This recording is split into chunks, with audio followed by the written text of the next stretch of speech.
สู่ช่องน้อยเมืองรองสบายดี FC หมดทุกคนทั้งฝั่งไทยและฝั่งลาวหมดทุกคนเด้อมื้อนี้กับครูหน่อยกับน้องน้อยก็สิพากันอนามัยห้องกวาดห้องแล้วก็ครูหน่อยก็สิช่วยนักเรียนเพราะว่าครูหน่อยจะแบ่งเป็นหน่วยวันจันทร์ฮอดวันศุกร์เราจะมี5หน่วยเนาะบางหน่วยก็จะมี3คน4คนมันจะไล่ตามนักเรียนอยู่ในห้องเพราะว่ามันมีห้องคนนึงแล้วก็ห้องก็2ครูหน่อยสอน2ห้องควบกันเพิ่นเอิ้นว่าห้องควบจะมีครูแล้วก็ย้อนนักเรียนยังน้อยอยู่เนาะนักเรียนผู้1ผู้2ยังน้อยกวาดห้องก็บ่ค่อยได้แด่ครูหน่อยก็เลยว่าสิมานำพานักเรียนกวาดห้องครูหน่อยก็สิช่วย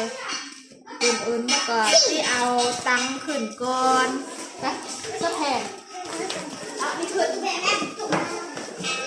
ค์ขึ้นแล้วกว่าสะแพงอ่ะ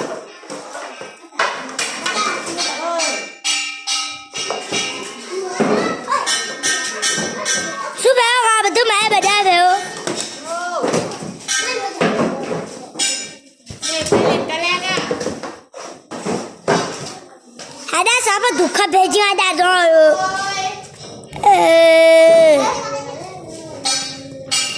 dah wow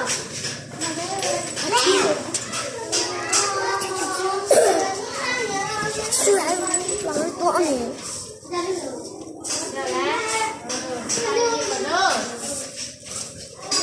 สะแพงก็เอาอยู่กวาดนักกวาดแล้วกวาดนี่ค่ะนี่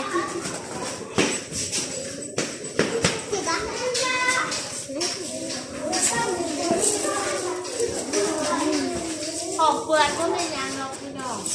มีแต่เหี้ยนักเรียนเขายิงถิ่นตามห้องทงยางขนมสิ mama betul aja apa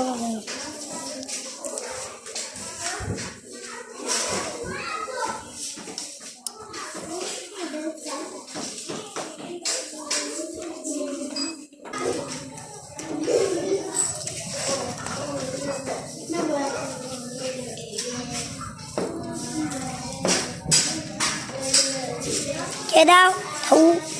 cái tôi muốn uống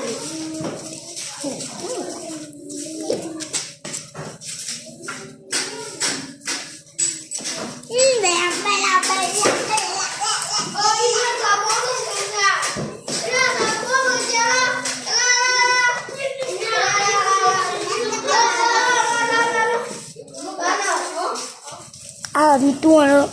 sao mình có năng lực ok cái hết cả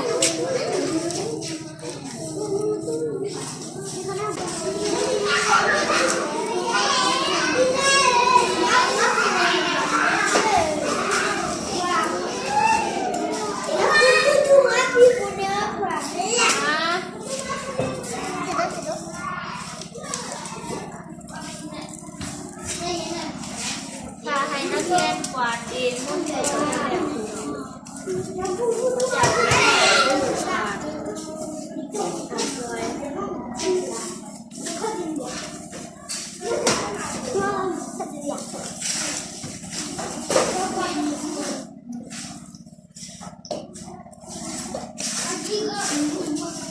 aja malam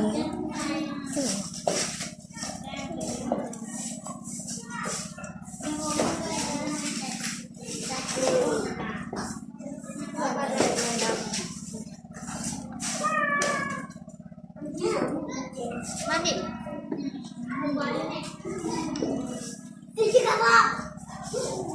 Coba yang boleh semua.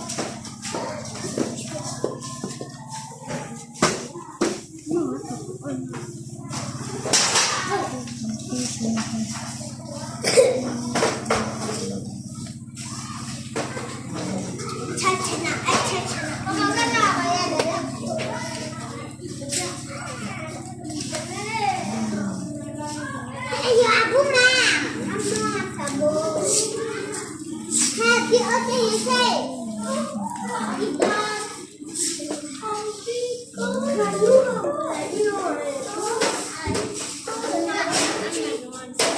ako naman todo. Tumama sa bumang.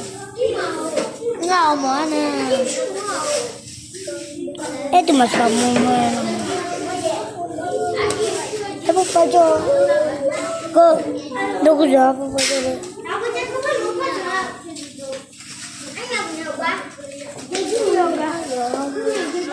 Aja lah, ya pala do.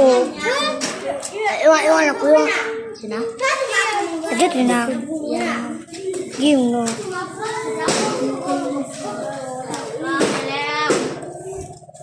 หลังจากวันแล้วครูหน่อยก็จะให้นักเรียนเอาไปโชว์อยู่เย่อันครูหน่อยว่าแบ่งเป็นน้อยเนาะเฮากับเจเฮ็ดเป็นระบบจัดตั้งห้องป .1 ป .2 แล้วก็โซเฮียนปี2022แล้วก็23แล้วก็ใส่ชื่อครูประจำห้องแล้วก็มีหัวหน้าห้องแดงแล้วก็ห้อง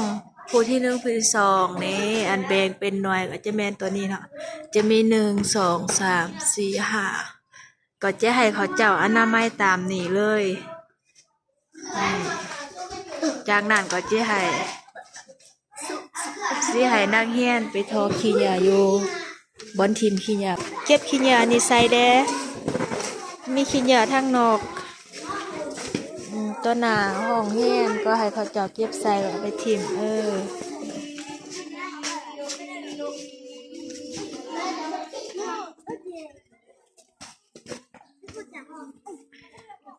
เก็บแล้วก็ไปทอทิ่มไป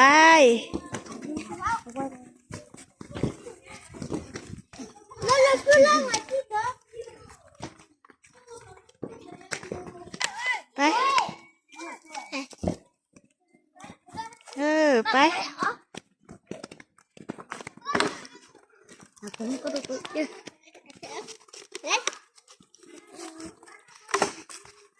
นี่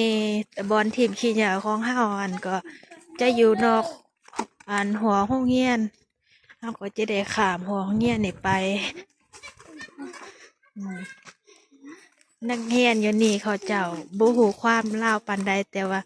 เฮาเว้าเขาเจ้าก็ฟังความบ่ได้ดื้อปานใดโอ้ยฟับใส่อยู่นี่เต็มเฮาก็จิจูดจากนี้แล้วก็หลังจากกวาดห้องแล้วก็ครูน้อยก็สิพานักเรียนลกหญ้าอยู่บนสวนอันอีหวานดอกไม้ใส่จะเฮ็ด2หัวอยู่ตัวหน้าโรงเรียนนี่เคยหวานเธอนึงแล้วแต่ว่าเนื่องจากฝนบ่ตกแล้วก็บ่มีน้ำใส่ดอกไม้ก็เลยบ่ออกก็ออกหน่อยนึงบ่ออกหลายหรอกจิให้เขาเจ้าลบหญ้าออกแล้วจิหวานใหม่เราจะเอาน้ำมาฮดก็บ่ค่อยมีดอกพี่น้องเพราะว่าน้ำใส่ก็ยังบ่มีเดี๋ยวใส่นักเรียนเข้าไปในหัวเนี่ยมีหัว2 อันนี่เฮาก็จะให้นักเรียนเข้าไปลกหญ้าอยู่ในเพราะว่าครูน้อยใหญ่เข้าไปบ่ได้เนาะครูน้อยจิอุ้มเขาเจ้าเข้าไปในแล้วก็ลกหญ้าออกแล้วก็จิหวานดอกไม้ใส่มานี่นักซะพะมาล่ะดอกไม้นี่ว่าจะได้อาแย่เบิ่งอยู่กล่องบอกว่าอาแย่ดอกไม้นี่อาแย่ภาษาค่ะเอาเดี๋ยวครูยกเขาในเนอะลกหญ้าเนอะมา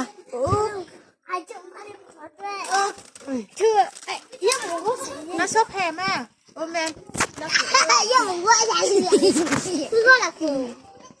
ลกหญ้าเนอะลกหญ้าเขาก็เอาอาแย่มาวางใส่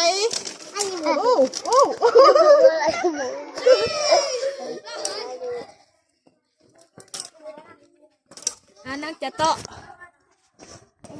นี่หลังจากยกเด้งหน่อยนักเรียนเ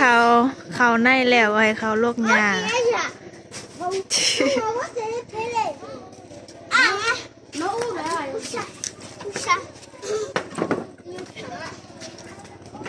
อันนี้ก็ดังเน่าตลอด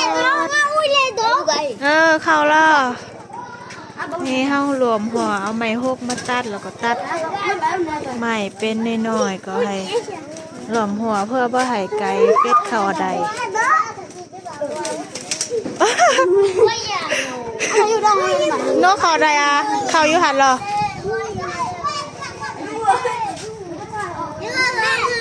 นี่มีสองหัวอันนี้ส่วนที่หนึ่งนี่ส่วนที่สองนี่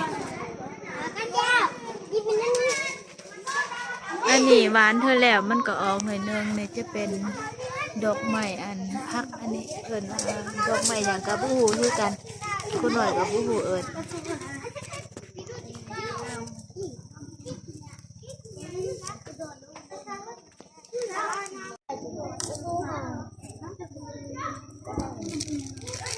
น้ำมากันเยอะหมดเลยน้ำมากันเยอะหมดเลยแล้วกูพี่ว่าอ้วนเลยมีชื่อพี่มาผมเลยน้ำมาที่หนักพวกฟังเลย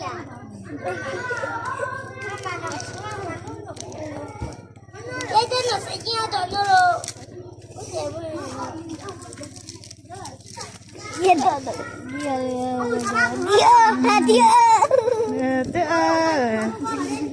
不搞月了。 เบิ่งเนาะโอ้นอนี่หลังดังหูดังก่อนเนา俺那个那个。 หมดแล้วหมดแล้ว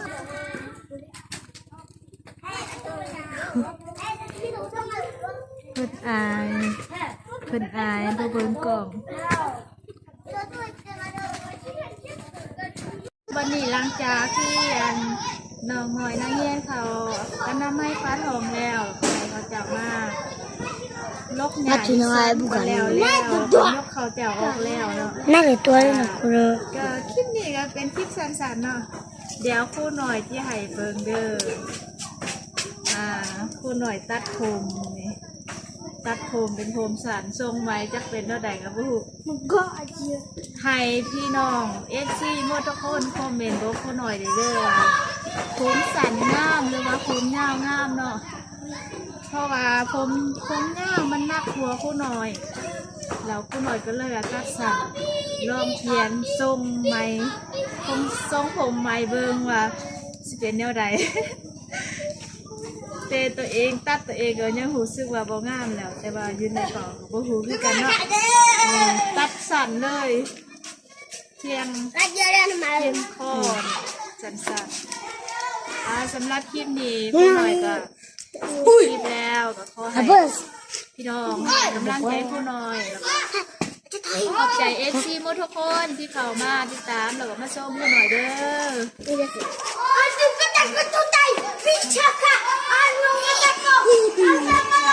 ห้หมดทุกคนให้กำลังใจผู้น้อยแล้วก็น้องน้อยนักเรียนหมดทุกคนเด้อสำหรับ 你们那么大了，胡的的。